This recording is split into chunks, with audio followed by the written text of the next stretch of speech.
AA Best Bail Bonds presents the big game in H-Town. This is The Blitz. You're on ESPN San Antonio, 94.5 FM, 1250 AM. We are live on Radio Row down here in Houston, and we are joined by the great Peter King, the editor-in-chief of Monday Morning Quarterback. Welcome aboard, Peter. Glad to have you. Good being on with you guys. Thank you. Well, I before we talk football, I love the fact that you were in a Houston Astros hat. Now, is that just because you're in Houston and you picked up a hat at the airport, or are you an Astros fan? No, last year I came in town to cover the Texans in training camp. I was here for a day and a half, and I happened to be here on a weekend where they were playing the Rangers. So I went over there, and I'm a bit of a hat guy, and so I went over there, and I really like this hat. I like the old Astros logo kind of. I never was a big fan of the rainbow stuff, but I like sort of their old logo. And to me, I always am happy because I'm a big baseball fan. I'm always happy when teams that have been on the bottom rebound, and I think it's I mean, it was amazing that day. I mean, it was sold out against the Rangers, and it seems like they're really building a good rivalry. So that was a cool night. But no, I am brown nosing with the Houston cap on, but I actually do wear the cap. So anyway, there you go.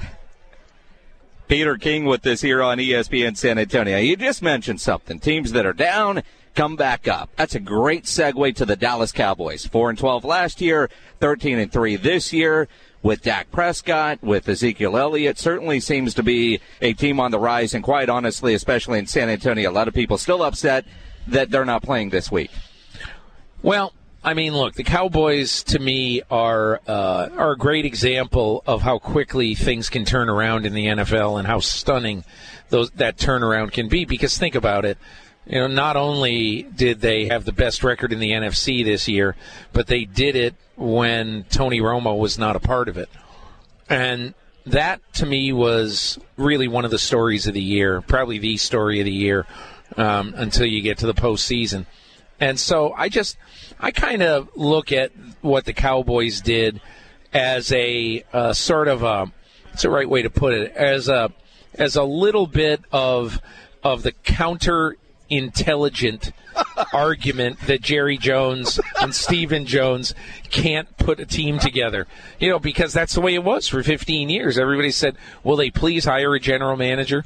And so then these guys who couldn't be general managers and couldn't run a team used the 135th pick on the quarterback who started in the Pro Bowl for the NFC last night. So sometimes football's a funny game. That is Peter King, the editor-in-chief of Monday Morning Quarterback, joining us here on ESPN San Antonio. You talked about the story of the year. Well, that story is going to continue next year. Where do you see Tony Romo landing?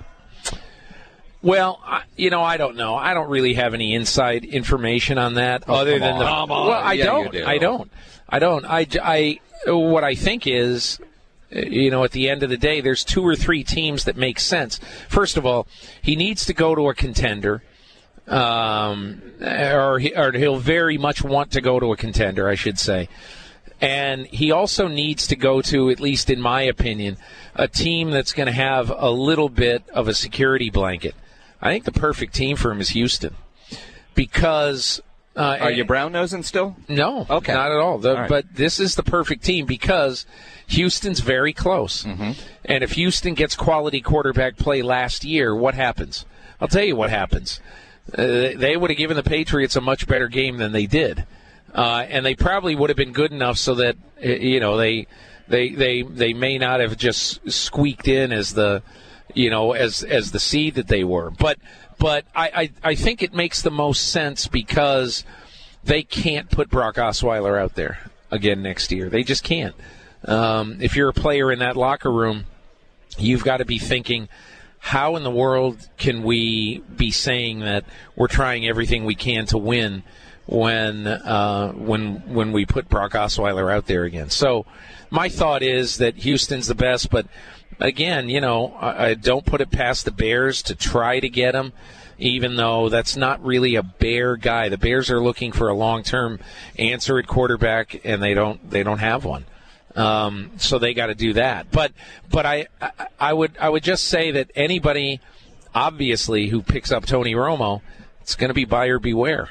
Because clearly, no one still knows to this day if he's going to be able to stay healthy.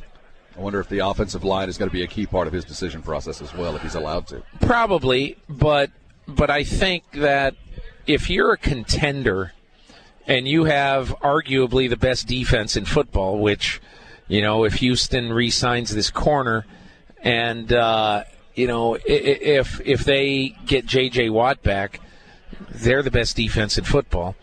And maybe even if they don't get Watt back. But I think that the one thing that I would say when I'm looking at Tony Romo's options is you're right. He had better go to a place that's going to protect him because he's been like fine china. He is Peter King from Monday Morning Quarterback, joining us here on ESPN San Antonio as we're on Radio Row in Houston. You look at the game this coming Sunday. The Atlanta Falcons, great offense, defense is good, but Bill Belichick has had 2 weeks to get ready. How do you see the game playing out on Sunday?